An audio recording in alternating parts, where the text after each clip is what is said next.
देखिए इलेक्शन है, जितनी पार्टी रहती है वो तो सब लड़ेंगी इलेक्शन, और सभी आ रही है। और जो लोग ऐसे बोलते हैं कि हम जीत चुके हैं, तो जीत चुके हैं तो घर में बैठना चाहिए, बाहर क्या कर रहे हैं? सही बात है ना। अगर जीत चुके हैं तो उनको बोलो आप घर में जाके बैठो, आराम करो। हम लोग तो जैसे काम कर रहे थे कर रहे हैं और आगे भी करेंगे।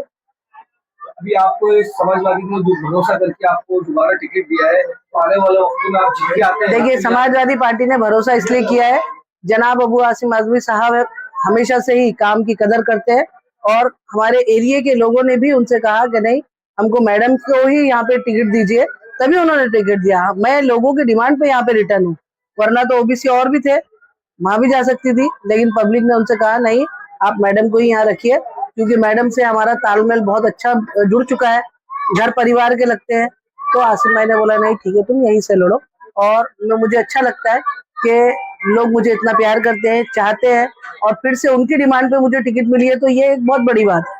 अभी एक सभा हुई थी, एमआईएम की सभा, उसमें अवेशी ने कहा है कि हमारी सीटें चुन के आती है तो एसएमएस कंपनी को हम खत्म करते हैं। एसएमएस कंपनी, देखिए मैं बार बार बोलती हूँ, जब मैं 2017 में चुनकर आई थी, और 17 में चुन के आने के बाद 18 से लड़ाई में लड़ रही हूँ। उसके लिए मैंने बहुत सारी लड़ाइयाँ लड़ी, जैसे पूरी प्रजा सारी, पहले तो रिपोर्टें कलेक्ट की कि टीबी के पेशेंट का रेशियो क्या है, उसमें प्रजा फाउंडेशन की रिपोर्ट, टाटा इंस्टीट्यूट की रिपोर्ट, और उसके बाद में अदर एनजीओ की रिपोर्ट, डॉक्टर्स की रिपोर्ट, सारी एक फाइलिंग को इकट्ठा किया गया।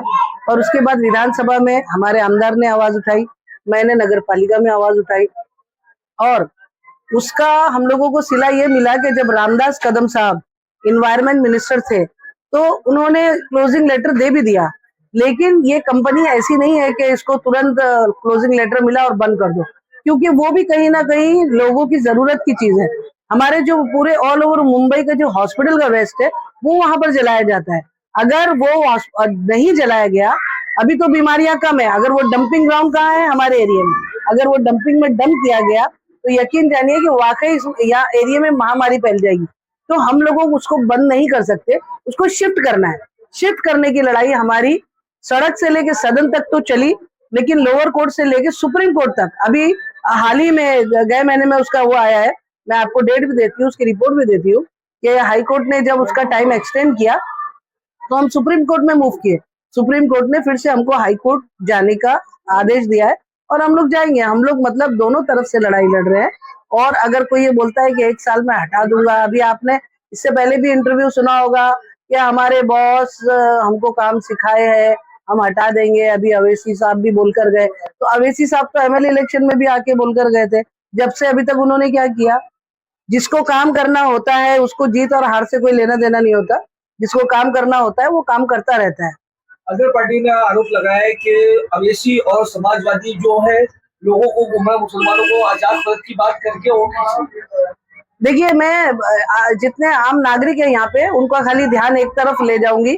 पार्टियां तो बहुत सारी है, लेकिन मैं एक ही बात बोलूंगी कि आप एक दिमाग से सोचिए कि जहां पर आप बाजू के विधानसभा में जाइए, और वहां पर जाने के बाद में अगर आप देखेंगे, नवाब मलिक साहब की बहन खड़ी है, उनके कैंडिडेट खड़े हैं, उसके सामने अवैसी साहब ने कैंडिडेट नहीं दिया, लेकिन अबू आसिम आजमी साहब के सामने बराबर कैंडिडेट दिया, उनके नगर सेवकों के। और तो और आप मलाड चले जाइए, वहां पे हमारे एमएलए साहब का बेटा खड़ा है, वहां पे भी आपने देखा अवैसी साहब का कैंडिडेट नहीं है। और यहाँ पे आपने देखा कि जिन बच्चों ने एमएलए इलेक्शन में जी जान तोड़कर मेहनत की थी, जो यंगस्टर थे, जो इनकी बातों में गुमराह हो जाते थे, वैसे बच्चों से दिन रात काम लिया।